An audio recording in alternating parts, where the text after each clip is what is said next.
नमस्कार, आप देखें इनबी न्यूज और मैं हूं आपके साथ प्रियव्रत दीक्षित। तो चलिए एक बड़ी खबर के साथ फिलहाल बुलेटिन का आगाज कर लेते हैं। प्रधानमंत्री भारत के राष्ट्रपति डॉक्टर एपीजे अब्दुल कलाम की आज जयंती है। आपको बता दें कि वो भारत के 11वें राष्ट्रपति रहे हैं। डॉक्टर कलाम का जन्म 15 अक्टूबर 1931 को तमिलनाडु के रामेश्वरम में हुआ था।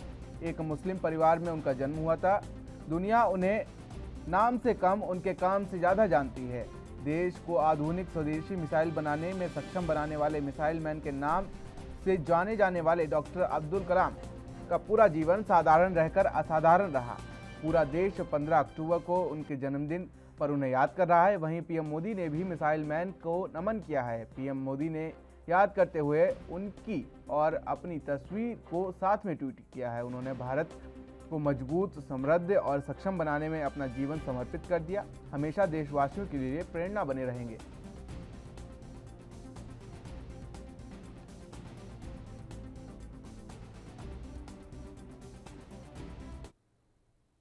तो राष्ट्रपति रामनाथ कोविंद लद्दाख और जम्मू कश्मीर के केंद्र शासित प्रदेशों के 2 दिनों के दौरे पर हैं। अपनी इस यात्रा के दौरान राष्ट्रपति कारगिल के द्रास इलाके में भारतीय सेना के जवानों के साथ दशहरे का जश्न मनाएंगे। बता दें कि यह जगह दुनिया की सबसे ठंडे इलाकों में से एक है। यहां तापमान -4 डिग्री सेल्सियस तक भी पहुंच जाता है। इसके साथ ही राष्ट्रपति कोविंद उस परंपरा को भी तोड़ते नजर आ रहे हैं जिसके तहत उन्हें आमतौर पर हर साल दिल्ली में दशहरा समारोह में भाग लेते हुए देखा जाता था, लेकिन इस बार वो जवानों के साथ दशहरा मना रहे हैं।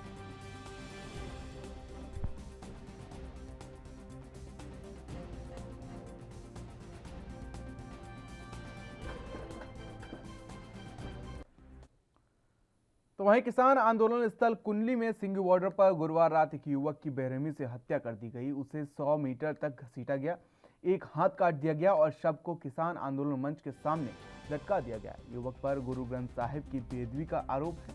हालांकि इसे किसान आंदोलन को बदनाम करने की साजिश भी कहा जा रहा है। वहीं इस मामले में पुलिस का कहना है कि मारे गए व्यक्ति की पहचान अभी नहीं हो पाई है। जल्दी व्यक्ति की पहचान कर मामले में आगे की कार्रवाई शुरू कर दी जाएगी।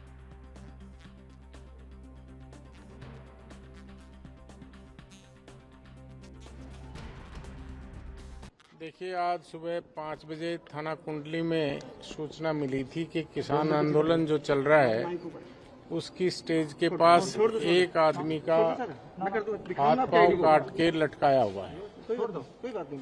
इस सूचना पे हमारे थाने से जो एसआई संदीप है, जिसकी एसडीओ ड्यूटी थी, वो अपने मुलाजिमों के साथ मौके पे गया।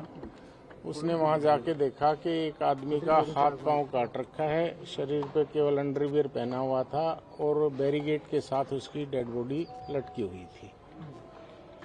वहां पर जो लोग थे उनसे पूछताछ करने की कोशिश की, लेकिन इस चीज का कोई खुलासा नहीं हो पाया कि किसने ऐसा किया है और अभी तक भी उस आदमी की जो है शनाख्त नहीं हो पाई है।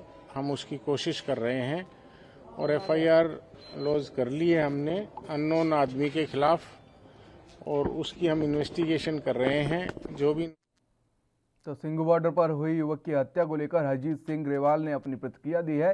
ये घटना निंदनीय है। उन्होंने कहा कि हम इसकी निंदा करते हैं। गुरु साहिब की बेअदबी किसी ने भी की तो उसकी जांच करनी चाहिए थी। साथ ही कहा कि युवक की हत्या का हम निंदा करते हैं। सजा देने का हक किसने दिया, ये गलत है। और क्या कुछ कहा उन्होंने, सुनवाते हैं आपको। फिलहाल मेरा ख्याल है बहुत ही मंदभागी घटना है, निंदनीय है और इसकी हम निंदा करते हैं और हमारी पार्टी भी निंदा करती है। गुरु साहब की बेअदबी अगर किसी ने कोशिश की है तो उसकी गहराई से जांच होनी चाहिए। उसके पीछे साजिश क्या है उसकी भी जांच होनी चाहिए। ये जो तालिबानी तरीके से हत्या की गई है उसकी भी हम निंदा करते हैं। किसने अधिकार दिया इस चीज़ का? उसकी किसान जथेबंदियों को, ये जथेबंदियों का आंदोलन है। किसान इस तरह की बातें नहीं करता। जथेबंदियों को पुलिस प्रशासन का सहयोग करना चाहिए और इन घटनाओं को सामने लाना चाहिए। तो ये हमारी मांग है मुझे।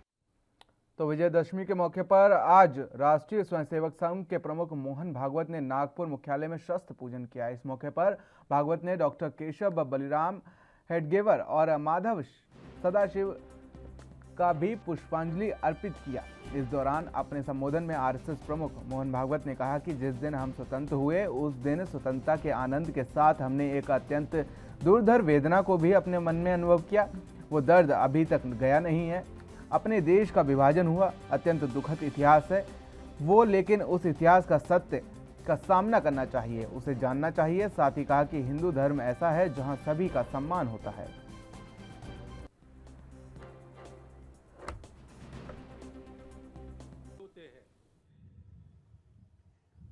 सावरकर जी ने कहा कि जब ऐसा हिंदू समाज खड़ा होगा संगठित, तो वो गीता की ही बात करेगा और अपने उद्देश्य को वसुधैव कुटुंबकम यही बताएगा, क्योंकि हम किसी को पराया मान ही नहीं सकते।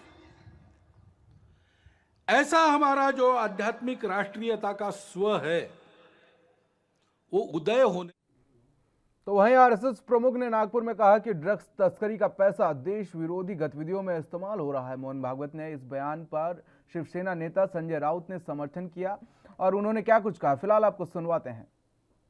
देखिए, आरएसएस चीफ यानी सरसंघ चालक जी ने जो बात कही है वो अगर सही है, मैं मानता हूँ सही है। सरसंघ चालक अगर कोई बात देश के सामने रखते हैं दशहरा रैली में ही, तो उसे एक महत्व होता है। लेकिन अगर ये नारकोटिक्स का और ड्रग्स का पैसा अगर राष्ट्र के खिलाफ को यूज करते हैं, तो सरकार क्या कर रही है? सरकार किसकी है? सरकार के मुखिया कौन है?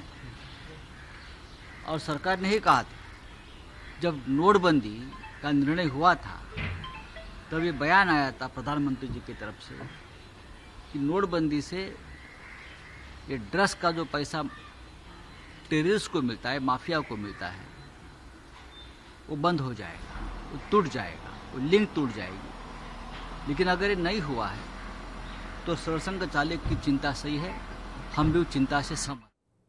तो वहीं सरकारी तेल कंपनी की ओर से आज फिर से पेट्रोल डीजल के दामों में बढ़ोतरी हुई है। आज डीजल के दाम 33 से 38 पैसे, तो वहीं पेट्रोल के दामों में 30 से 35 पैसे की बढ़ोतरी हुई है। देश के कई शहरों में पेट्रोल की कीमत 100 से पार निकल चुकी है।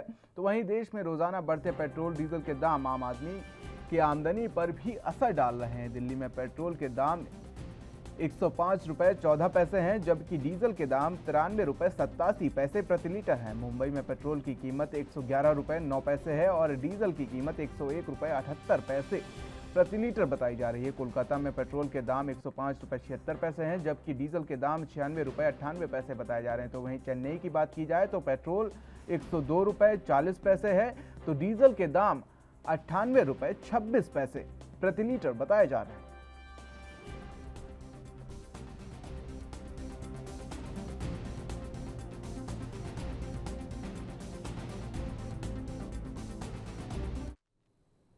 तो वहीं रेलवे मिनिस्टर अश्विनी वैष्णव ने रेलवे के प्रोजेक्ट को लेकर कहा कि आने वाले प्रोजेक्ट समय में अलग अलग शहरों में रेलवे 500 कार्गो हब बनाने की तैयारी कर रहा है। उन्होंने क्या कुछ कहा इस दौरान, फिलहाल आपको सुनवाते हैं। प्रधानमंत्री जी का विजन है जितने भी हमारे लॉजिस्टिक्स के प्रोजेक्ट्स हों उसमें एक इंटीग्रेटेड थिंकिंग रहनी चाहिए। जैसे कोई अगर एक टर्मिनल पे रोड भी है, रेलवे भी है, वाटरवेज भी है, तो उन सब का इंटीग्रेटेड प्लानिंग हो, तो उसमें रेलवे की एक महत्वपूर्ण भूमिका रहेगी।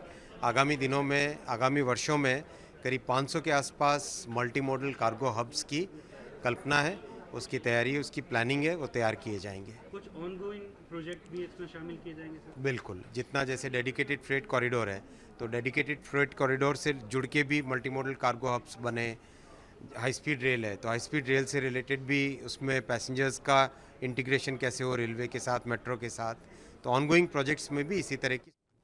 तो वहीं केंद्र सरकार द्वारा बीएसएफ के अधिकार क्षेत्र बढ़ाए जाने के बाद विपक्ष सरकार पर तरह तरह के आरोप लगा रहा है। एक तरफ जहां पंजाब के सीएम चरणजीत सिंह चन्नी ने मामले पर कड़ा ऐतराज जताया है, तो वहीं कांग्रेस नेता मीम अफजल ने केंद्र सरकार के इस फैसलों को गैर जरूरी बताया है। फिलहाल आपको सुनवाते हैं उन्होंने इस दौरान क्या कुछ कहा।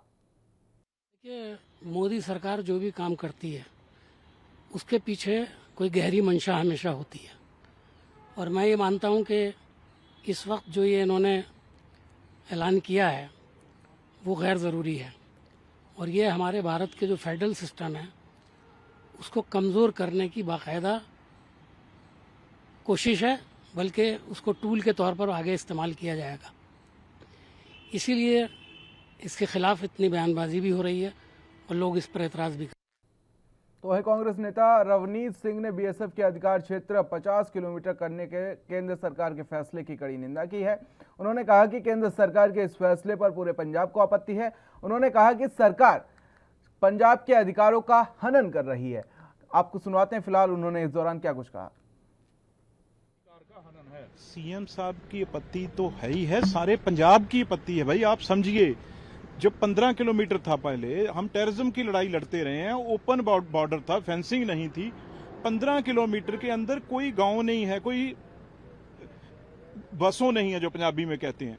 एक बात आपको मैं कह दूं, आप कहेंगे ये राजस्थान में भी हुआ है, गुजरात में भी हुआ है। राजस्थान में एक डिस्ट्रिक्ट 700 किलोमीटर का है, 50-50 किलोमीटर कोई परिंदा भी पर नहीं मारता, आदमी तो छोड़ो। ऐसे ही गुजरात में 80 किलोमीटर था, वो कम होकर 50 हो गया। वहां भी कच्छ सारा आपको पता है, वहां पे नमक ही नमक है, कौन रहता है। और असम और बंगाल 50-50, 100-100 किलोमीटर के जंगल हैं। लेकिन आप समझिए, पंजाब 35 किलोमीटर, अमृतसर हमारा सबसे जो पवित्र डिस्ट्रिक्ट है वो 35 किलोमीटर है, वो भी कवर हो गया। और उस तरन भी हो गया, और गुरदासपुर और बटाला भी बीच में आ गया, और इधर फिरोजपुर से लेके मोगा तक, ये सारे जितने बड़े शहर हैं ये आज के बाद बीएसएफ के अंडर होंगे। और तो आज अधर्म पर धर्म की विजय का महापर्व विजयदशमी का दिन है। इस खास मौके पर उत्तर प्रदेश के मुख्यमंत्री योगी आदित्यनाथ ने गोरखपुर स्थित गोरखनाथ मंदिर में श्रीनाथ जी की विशिष्ट और देव विग्रह की पूजा अर्चना की। आपको बता दें कि आज सीएम के नेतृत्व में शाम की शोभा यात्रा भी निकाली जाएगी। गोरखनाथ मंदिर पूजा करते हुए अपना वीडियो सीएम योगी आदित्यनाथ ने ट्विटर पर शेयर किया है। इससे पहले सीएम ने गुरुवार को नवमी के दिन कन्या पूजन भी किया था।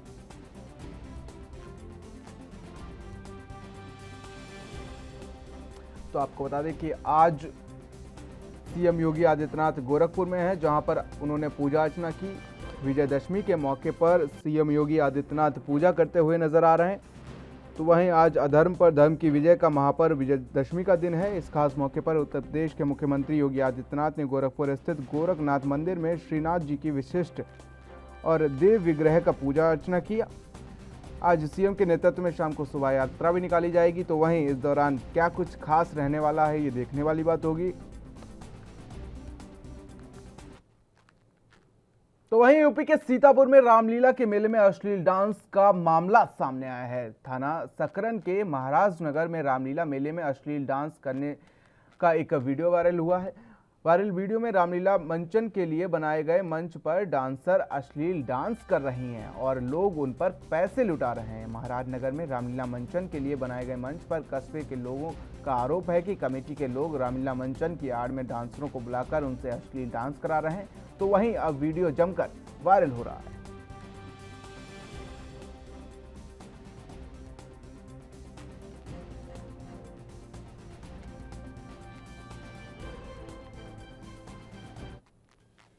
तो यूपी के जिला मैनपुरी में स्वास्थ्य विभाग की लापरवाही लोगों के स्वास्थ्य पर फिलहाल भारी पड़ रही है। प्रशासन के संरक्षण में फल फूल रहे झोला छाप चिकित्सक लोगों की जान से खिलवाड़ करते नजर आए हैं। तो वहीं जिले में झोला छाप चिकित्सकों के उपचार से कई मौतें भी हो चुकी हैं। इनके पास ना ही कोई डिग्री है और ना ही डिप्लोमा, बस जमकर खुलेआम लोगों की जान से खिलवाड़ करना इनका काम हो गया है। तो वहीं सब कुछ जानकर भी विभाग अनजान बना बैठा है। तो वहीं आपको यह भी बता दें कि बदलते मौसम के चलते जनपद मैनपुरी में सैकड़ों गांव में वायरल का कहर टूट पड़ा है। डेंगू जैसे खतरनाक बीमारी का प्रकोप चरम सीमा पर फैल गया है। वहीं अब इस बीमारी का फायदा जमकर झोला छाप डॉक्टर उठाते नजर आ रहे हैं।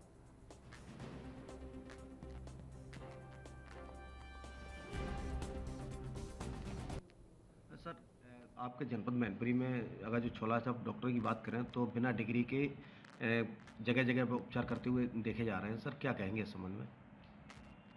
इस संबंध में जो भी सूचनाएं मिल रही हैं या जो भी मिलेंगी उनके विरुद्ध सख्त कार्रवाई की जाएगी।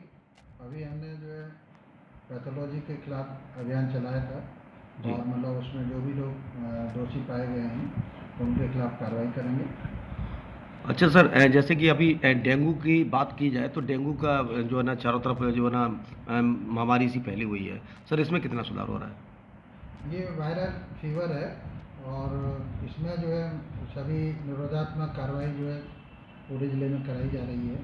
गांव में जो है टीमें जा रही हैं जहाँ भी फीवर के केस रिपोर्ट होते हैं वहाँ उपचारात्मक और निरोधात्मक कार्रवाई, छिड़काव की कार्रवाई है, सोर्स रिडक्शन की कार्रवाई है या फॉगिंग है वो कराई जा रही है और लोगों को स्वास्थ्य शिक्षा दी जा रही है कि वो प्राइवेट झोला छाप डॉक्टरों के उपचार में न जाएं, सरकारी अस्पताल, सामुदायिक स्वास्थ्य केंद्र, प्राथमिक स्वास्थ्य केंद्र या जिला अस्पताल से उपचार लें। जी, तो अभी तक कितने ऐसे झोला छाप डॉक्टर हैं जिन पर कार्रवाई हुई है? अभी झोला छाप डॉक्टरों के खिलाफ भी जो भी सूचनाएं मिल रही हैं उन पर कार्रवाई की जा रही है। और यहाँ रुकेंगे छोटे से ब्रेक के लिए, देखते रहिए एनबी न्यूज।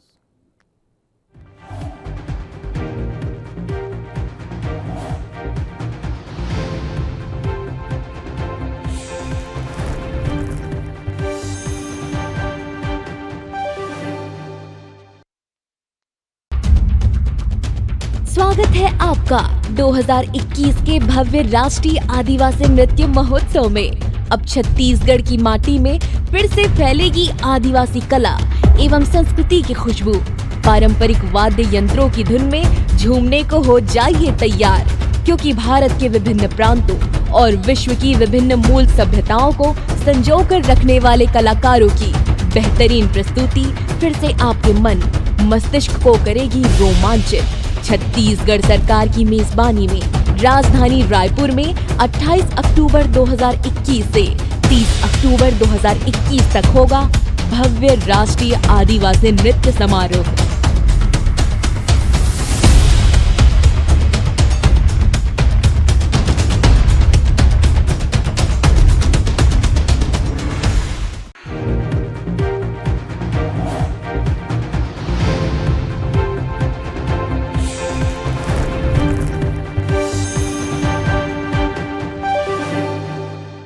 तो ब्रेक के बाद आप सभी का एक बार फिर से स्वागत है एनबी न्यूज में। तो इसी बीच राजनाथ सिंह रक्षा मंत्री क्या कुछ कह रहे हैं, सुनवाते हैं आपको। फिलहाल दूसरे ऑर्डिनेंस सेक्रेटरी बोर्ड के कार्बोनाइजेशन के निर्णय को लागू करते समय कर्मचारियों के हितों की पूरी तरह से रक्षा भी की जा रही हो, यह भी सुनिश्चित किया जाए।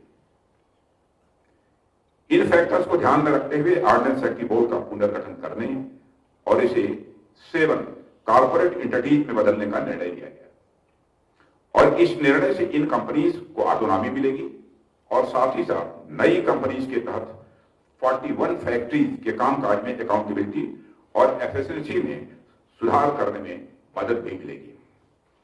नई संरचना से ऑर्डिनेंस सेक्रेटरी बोर्ड की मौजूदा प्रणाली में इन विभिन्न कमियों को दूर करने में मदद करेगी और इन कंपनीज को कॉम्पिटिटिव बनाने और एक्सपोर्ट सहित अवसरों की खोज करने के लिए प्रोत्साहन भी मिलेगी, ऐसा मेरा मानना है।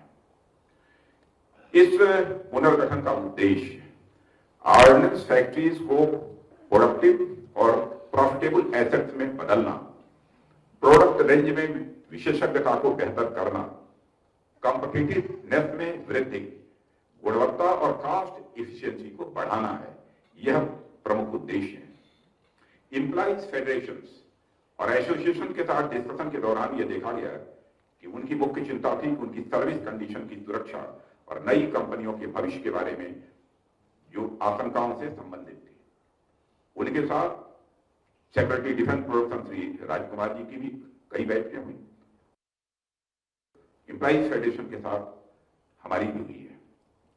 मैं ये कहना चाहूंगा कि एम्प्लॉई ने इस कॉर्पोरेटाइजेशन में जिस प्रकार का सहयोग किया है उसकी जितनी भी सराहना की जाए वह कम है। मैं सचमुच उन्हें साधुवाद देना चाहता हूं, मैं बधाई देना चाहता हूं। और मैं तो इस नतीजे पर पहुंचा हूं कि हमारे ऑर्डिनेंस फैक्ट्री के जो एम्प्लॉइज हैं उनके लिए अपना हित नहीं बल्कि सर्वोपरि है। यदि उनके लिए कुछ तो राष्ट्र हित सर्वोपरि है, इसीलिए एम्प्लॉइज ने कॉर्पोरेटाइजेशन में अपना पूरा सहयोग दिया है। हमने संसद सहित विभिन्न मंचों और बैठकों में उल्लेख किया है कि हमारी सरकार ऑर्डिनेंस सेक्रेटरी बोर्ड के एम्प्लॉइज के हितों की रक्षा के लिए पूरी तरह से कमिटेड है। साथियों, मंत्रालय द्वारा जारी हालिया आदेश सरकार की प्रतिबद्धता को स्पष्ट रूप से निर्धारित भी करते हैं। यह निर्णय लिया गया है कि उत्पादन इकाइयों से संबंधित ऑर्डिनेंस सेक्रेटरी बोर्ड के सभी employees group A, B and C को केंद्र सरकार के कर्मचारियों के रूप में 2 साल की अवधि के लिए डीम्ड डेपुटेशन पर और कॉर्पोरेट एंटिटीज में स्थानांतरित किया जाएगा। सेवानिवृत्ति और मौजूदा कर्मचारियों की पेंशन लायबिलिटी सरकार द्वारा वहन की जाती रहेगी। जनवरी 2004 के बाद भर्ती किए गए कर्मचारियों के लिए केंद्र सरकार के कर्मचारियों पर लागू सभी विशेष प्राविधानों को जारी रखने सहित नए डीपीएसयू द्वारा नेशनल पेंशन स्कीम को अपनाया जाएगा और इस प्रकार हमारी कमिटमेंट के अनुरूप किसी भी कर्मचारी की सेवा शर्तों पर कोई प्रतिकूल प्रभाव नहीं पड़ा है और उनके हितों की पूरी तरह से रक्षा भी की गई है। नई कंपनियों के कार्यभार और भविष्य के संबंध में मैं आश्वस्त करना चाहूंगा कि इनमें से अधिकांश नई कंपनियों पर पर्याप्त कार्यभार होगा। सरकार ने ऑर्डिनेंस सेक्रेटरी बोर्ड के पेंडिंग इंडेंट्स को डीम्ड कॉन्ट्रैक्ट्स में परिवर्तित करने की व्यवस्था पहले ही लागू की है, जिनकी कीमत 65,000 करोड़ रुपए से अधिक है। साथियों, इतना ही नहीं, यह भी निर्णय लिया गया है कि सर्विसेज द्वारा नए डीपीएसयूज को मोबिलाइजेशन एडवांस के रूप में सर्विसेज द्वारा इंडेंट्स के वार्षिक मूल्य का 60% भी भुगतान किया जाएगा।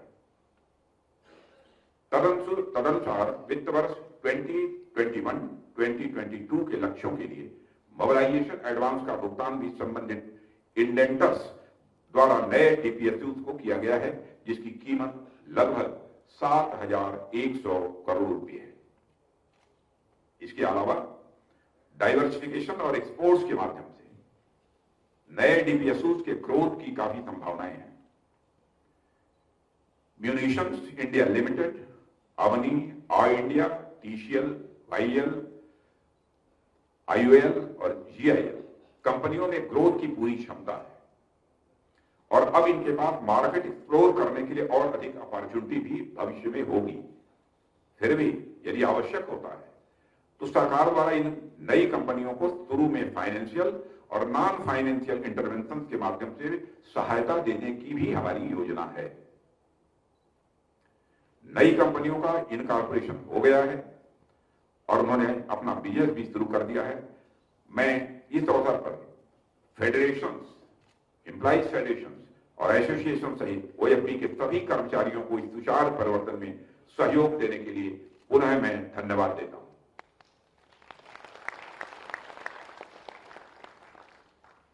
और यह बड़ा कार्य था, बाधाएं भी बहुत थी, लेकिन उनके बहुमूल्य सुझावों और समर्थन के बिना यह संभव नहीं होता।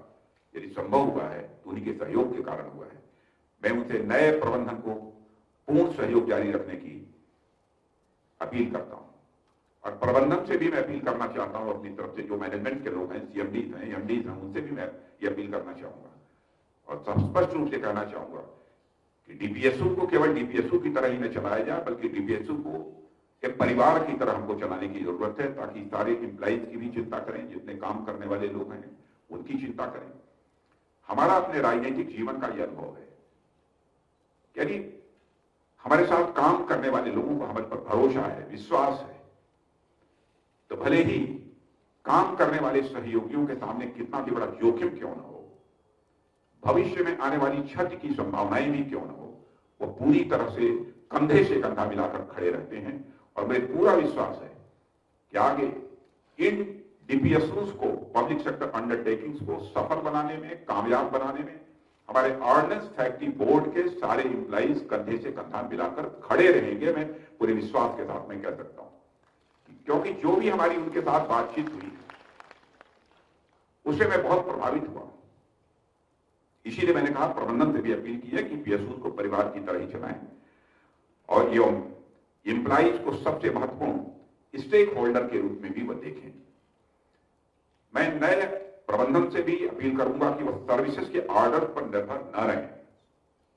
जब सर्विसेज से ऑर्डर मिलेगा तभी काम होगा और भारत और विदेशों में नई अपॉर्चुनिटी उनको एक्सप्लोर करनी है। मुझे विश्वास है कि आने वाले समय में ये नई कंपनियां न केवल डिफेंस मैन्युफैक्चरिंग इकोसिस्टम में महत्वपूर्ण भूमिका निभाएंगी, बल्कि हमारी इकोनॉमी के विकास में भी अपना अहम योगदान देंगी। इस अवसर पर इससे ज्यादा कुछ न कहते हुए मैं आप सभी के भविष्य के प्रयासों की सफलता के लिए अपनी हार्दिक शुभकामनाएं देता हूं और अंत में पुनः विजयादशमी के पावन पर्व की हार्दिक शुभकामनाएं देते हुए और साथ ही एपीजे अब्दुल कलाम साहब भारत के ही नहीं बल्कि अंतर्राष्ट्रीय जगत के माने जाने वैज्ञानिक थे, उनके जन्मदिन के अवसर पर पुनः उनकी स्मृति को नमन करते हुए अपना निवेदन समाप्त करता हूं। तो आप सुन रहे थे केंद्रीय रक्षा मंत्री राजनाथ सिंह को, जो तमाम योजनाओं पर अपनी बात रख रहे थे। तो फिलहाल अब बढ़ते हैं खबरों की ओर, जहां पर देश भर में इन दिनों त्योहारी सीजन शुरू हो चुका है। नवरात्र की समाप्ति हुई है कि आज दशहरे का पर्व है, तो ऐसे में उपभोक्ताओं को खाने पीने की चीजों में किसी भी प्रकार से मिलावटी सामान न लेने के बाद उनके स्वास्थ्य के साथ खिलवाड़ ना हो, इसी के चलते हरियाणा के झज्जर में स्वास्थ्य विभाग ने छापेमारी शुरू कर दी है। इस दौरान छापेमारी के दौरान दुकानों पर जाकर खाने पीने वाली चीज़ों के सैंपल भी लिए जा रहे हैं, जिन्हें जांच के लिए लैब में भेजा जाएगा। स्वास्थ्य विभाग की टीम के इंचार्ज डॉक्टर जोगिंदर सिंह के नेतृत्व में शहर के अंदर इजी डे सहित शहर के अन्य दुकानों पर छापेमारी का अभियान चलाया गया और खाने पीने की वस्तुओं के कई सैंपल लिए गए।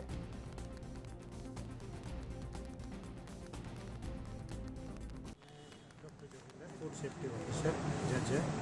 आज त्योहारों का सीजन चल रहा है, इसलिए आज दिन की सैंपलिंग शुरू की है इजी डे से, और यहाँ से 4 सैंपल लिए हैं, एक पापड़ का। तो खबरों में फिलहाल मेरे साथ इतना ही। देश और दुनिया की तमाम छोटी बड़ी खबरों के लिए बने रहिए एनबी न्यूज़ के साथ। नमस्कार।